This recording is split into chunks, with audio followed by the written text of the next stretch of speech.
Mr. Chris Beardslee. How you doing today, sir? Doing great. Doing great. Thanks for the invite. Chris, I got into this before really getting anything too serious. Do you have a meaningless mission to convince somebody of the best version of something? I think it's kind of obscure sports. I like to do kickball and bowling, and I'm passionate about golf. So I think golf is one of those sports where people don't really get it until you explain it a little bit more. Chris, I hope that you're in a kickball league of some kind. I feel like that needs to be like a thing in somebody's life. That would be amazing. I don't know if it exists or not. I did it for a number of years, not doing it anymore because of getting a little bit older, but it was a great time. A lot of people were like, it doesn't seem like a great sport, but you can have a lot of fun out there. I play it occasionally with my kids still, and I tell you what, it's a good time. For me, Chris, this might sound strange, but for me, it's pizza with no cheese, just sauce and bread and a little bit of Parmesan.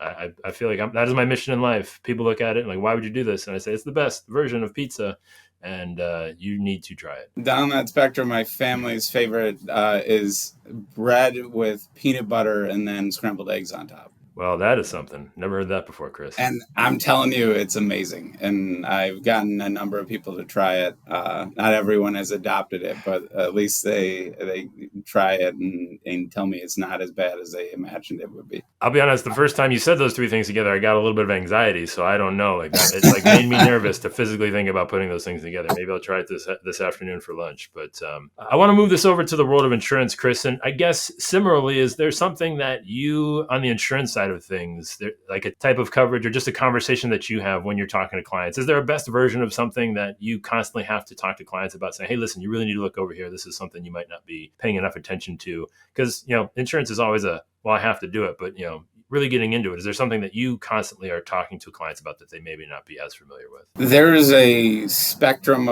of programs here in the state of Michigan that not many people know about because there's not many agents out there that are even discussing it because they don't have appointments and they know it's kind of a good competitive advantage for whoever has access to it. But they're self-insured work comp programs. So a long time ago, lumberjacks in the state of Michigan decided they wanted to pool all their insurance premiums together and pay their own work comp, and the state allowed them to. So now it's been grandfathered where you can pool similar types of businesses together and create your own self-insured work comp program. I work with about 7 of these programs that cross a whole spectrum of different types of businesses. And on the whole, it's a huge money saver for the customers. But with so few agents that are able to sell it and work with the programs, it's kind of an advantage that we have here. Yeah, it's definitely interesting. And I guess maybe talk to me about that decision to like maybe even look down that rabbit hole, right? Like how did that even become an option or something that you guys were looking for? I'm assuming maybe you had some businesses looking for coverage and it sort of just stumbled upon your way, but how did you get into that sort of and finding it yourself? So the way our agency is set up is people come in, new salespeople, and they go, okay, we have a good enough size that we can bring in carriers that will go and work with your specialty and be kind of best in class carriers for whatever you want to specialize in. And being, I think I was 27 at the time, I was like, well, I'd like to specialize in breweries, distilleries, wineries, golf courses, and janitorial contractors. So I kind of created a program around those. And when we were doing our investigation and found these programs that fit that niche, we immediately tried to get appointed, and I've been working with them for 15 years now, and it's been just amazing. A lot of questions there because I've definitely run across many of the agents that, hey, I like breweries. I want to get into it. And it's something that they always keep on the side. I don't know if they ever really get to where they want to go with it. But because you see a lot of people try to specialize in industries, but they don't go the full program route. What is the difference there? And like, why is that important? And maybe a step that agents often maybe overlook. A lot of times, an agent is limited to the carriers they have access to. So you have your 7 carriers that write this type of industry, this type of industry, this type of industry, and that's what they like and that they fit. So if you have like 6 carriers, that might be 18 industries, although most of the time they overlap a lot. And so that might be like 12 industries that the carriers are good at. Luckily, when I was looking for a position, I've stumbled upon our agency, and we tend to have like 25, 30 carriers that can handle the different types of businesses. And when we focus on something, we add a carrier so that we have that specialty niche. And we have a couple carriers that can write for whatever niches that producer is working on. And because of that focus and having 12 salespeople, we have different programs for all 12 salespeople. So we really have a ton of niche programs that each of us can access. That kind of gives us a good opportunity in any account. Real quick, I have to know, is there a secret for the young aspiring brewery aficionado that's coming up in the insurance business? Like what's the trick to get in with those in with that crowd, and sort of if they did want to make that their passion project, like what did you find actually got you traction in that industry? There are a number of carriers that can do it, but there are a few carriers that want to do it and specialize in it. So really finding the ones that have the forms for it, like tank leakage and tank collapse, and you have loss control people that understand the industry and actually give good guidance when they inspect a brewery. It helps to have those understandings of what the operations look like. So then you have that conversation, you're talking their language. And how did you get your foot in the door? Like, I mean, obviously just go have a drink, like sit down at the bar. Like what's that process like to get their attention, have them trust you and realize that you're the guy for them? Essentially, the industry is very interconnected. You kind of have your give and take of learning with each new prospect that you work with to develop that rapport with them. But then once you are into the industry, they tend to be very much, oh, this is my guy. I'm going to take care of you. We got a good launch because we developed some educational pages on our website and did a lot of organic media for people to come and read about what they need to know about their brewery on our website. And that led to web leads and our opportunities and then relationship building. I'm always a sucker for good conversation around some content marketing. I might need to come back to that. I want to hit on something though. You mentioned again having a sales team and having people to focus on different areas. It sounds like it's encouraged for people to branch out, find their own thing. I could be misleaded on that, but is that just sort of at the culture of the agency? Like, is that something that like you guys feel makes you successful of encouraging people to find their sort of path in their little area of the business? From the start, that was always one of the key focuses for the ownership and the leadership of the agency, is to be able to have more in-depth conversations for the niche programs that we develop. And it helps everybody because each of us can go and utilize each other's niche programs. For instance, we have a niche program for fire suppression contractors. Not many people think, oh, that's something that I want to specialize in, but it's got 3 of our salespeople that get enough leads that they're almost inundated with that industry, and they know it inside and out. They talk to people all over the country and tend to be considered the expert when they're speaking to them. How formal is that process in terms of like the agency? Is that something that when you start, they sit you down like, hey, we got to start thinking about this. What are you interested in? Like, where do we go? Is there encouragement like to sort of get them like through like different levels of like success? Like how serious do you guys treat it? It's pretty much a constant that they're going to have niches that they're going to be approaching right off the bat. And like myself, I went into a niche. I found the customers were possibly not the type of customer that I wanted to go after, or that I didn't get a good feel for understanding that niche. So I might have pulled back a little bit on that program and then worked a little bit more in a different program. So you personally get a little bit of a feel for what your specialty should be as you go through the line of different types of accounts. But for the most part, we have everybody fallen into some niches that they really love writing. I want to go back, I guess, as they're establishing those, like you said, those niches, and you mentioned, creating some content online. Is that something that you guys still do? Are you guys still finding success in that area, creating content, driving traffic through the website? Like what's the makeup? What's the mix? How you guys getting people in the door? Yeah, myself and one of my partners in the agency, both of us were young. We both started at about the same time. And at the time, this was 15 years ago, we had a static website, like no links, just kind of like, hey, this is our agency. And that's been pretty much a driving force for him and I since we started, is to continue to develop that. Now we're refreshing our website every couple of years. We have onboarded a marketing person that's just there to create content. And some of our pages have really gone up the search ranks because of the content that we're putting into them, and the blog posts and other things that we're trying to instill and not only ourselves and the content person, but each of those niche specialties, so that we're getting the right information to the customers. I was perusing the website a little bit before we talked, and I saw you had a whole little marketing department section, and I was like, oh wow, they got like multiple people for marketing. But I was like, wait, that's not the kind of marketing that I'm thinking about. I got excited with that. I'm glad to hear that you actually have like a dedicated person. How long did it take you guys to get to that place? And I mean, even I guess maybe talked about just the overall structure of how you guys view staffing. And because again, even having a marketing department of that size is relatively rare for, I guess, somebody in your guys' area. But I don't know. Tell me if you've run into agencies where you feel like you're doing something differently in terms of the organizational structure and your positioning. It took a while to get to the point where we had an in-house marketing person. We've been outsourcing assistance with creating content that looks nice and formatting, and it had a specialist in insurance that helped us for years.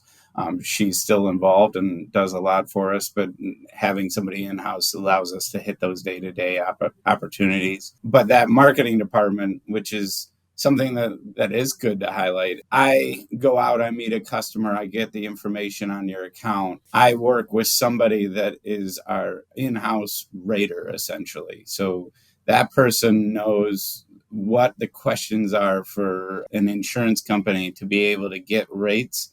So a lot of times people are just sending a file over to an underwriter, and they're not having, they might have some communication, but whatever the underwriter comes back with is what they get. We actually have 3 people in a department that are just there to interact with underwriters and make sure that the information they need is correct. It's being sent back and forth, and we're going to get the best options so they can look at a ton of different carriers for us. Well, I'd imagine that position also has to be a little challenging given your diversification, if you will, and like you said, the niches, right? Because the more specialized you get, the more harder questions, I would imagine, the more familiarity you need with that stuff. So how long did it take to get those folks like to make that a well-oiled machine? And I'm assuming that's part of the success of how you guys are able to kind of dive into those different areas and then kind of ship it back and have people that are actually knowledgeable in what needs to be gathered and acquired. Yeah, so obviously us, the first line of communication, need to really know the information we need to get for them. I'm in there a couple times a day, at least, just talking about the account that I might have sent over to them to have evaluated and explaining the information that they'll need. And they get used to kind of that inundation of information to be able to communicate it properly. And having worked across this whole spectrum, they really have a good feel for each type of business because of that. And it's a great training ground for them to understand if they go into a different role in the agency, say sales or customer service, how to manage that. It's interesting. I guess the one thing I was curious about is breaking it out, and specifically again, because you run across some agencies that do call it like a marketing person, right? And that's a little confusing in terms of like what you might think of like advertising, marketing, like all that fun stuff. But I guess the question is, why not just like an account manager or a CSR? Like, why did you think it's important to just give these people like, again, like specific, like, hey, this is what we want you to do? Because I think a lot of people would default to, I'm just going to have this be like my CSR or account manager handle this thing. And how have you found that to be a better sort of process as opposed to giving maybe more specialized tasks? Kind of wanting to have that breadth of carriers that can specialize in the individual niches. For any one CSR to do their day-to-day operations and servicing our accounts properly, they wouldn't have half the information or knowledge they need to be able to go into and rate in each of these different systems, because every system's a little different. So we feel that by having that department, we have people that know how to rate and do it properly in that system. And it allows our CSRs to do what we're hoping they can do fantastic for every customer, is service. Get them their certificates, get them all the information they need, and get in a timely manner so that there's quick response and we're constantly ahead of the curve when it comes to problems and things that a customer might need. So I got to ask this question. You might not have an answer for it. I'm going to give it a shot anyways. But it seems like you guys are pretty thoughtful in how you structure the agency and sort of the overall process of getting through that from the acquiring of the client to quoting and servicing. What's next? Like, what are you guys looking at right now? Thinking, man, we're not quite there yet. Like, we could probably do this a little bit better. What's the thing you guys are tinkering with to sort of make it a little bit better? Is there something, a move on the horizon that you guys are like sort of itching to getting towards? The constant is, and this has always been something our agency has prided itself on, is service, and looking at different ways we can service the customer to be able to get responses more quickly, or have them have access to us without having to go through any type of first step, second step. So we're evaluating constantly different technologies and systems internally that will allow the customer to be able to get us the information they need to get us by whatever means they need: text, email, phone calls. They go directly to our employees, things along those lines. We as an agency, have home and auto insurance that we offer, and specialists and employees in that department, health and life and disability and all those other insurances that we offer, and a specialist in that department and customer services in that department, making sure that we can give that broad spectrum without it being interrupted and they see one sole company when they interact with those people. All right, Chris, I got 3 more questions for you, sir. Okay. And the first one is, what's one thing you hope you never forget? I guess the one thing that I've always been ingrained in, my grandfather told me this when I was a young boy, and starting my first job was like, your name is your reputation. He always said, like, you do one thing that tarnishes your reputation, you can never get that back, and that's the most important thing to me. So I think that's how I always try and portray myself, and I tried always to never forget that. All right, now on the other side of that, Chris, what's one thing you still have yet to learn? The industry as a whole is evolving daily. Like, there are things out there that you might be able to find that could be a better solution for customers. So I'm always trying to learn just how the best coverage can handle or be put in place for the customers that need it. All right, Chris, last question to you, sir. If I were to hand you a magic wand of sorts to reshape, change, alter, speed up, really any part of insurance, what's that thing? Where is it going? And what's it doing? I think the biggest thing is the companies have all been built and around for so long that adaptation is slow in the industry. So we see claims influence rates, and the reaction is very strong, but then when they see that the claims aren't happening, it's a slow reaction to counteract the strong reaction they had here. And not only that, but there's a lot of layers of management and other things that cause a lot of the carriers we work with to need to evolve. And we're seeing it, and it's getting more efficient. And we as an industry are doing a great job of managing our customers, but there's always opportunities to get better. And that's where I could see a lot of things changing. Chris, this has been fantastic, sir. I'm going to leave it right there. Okay.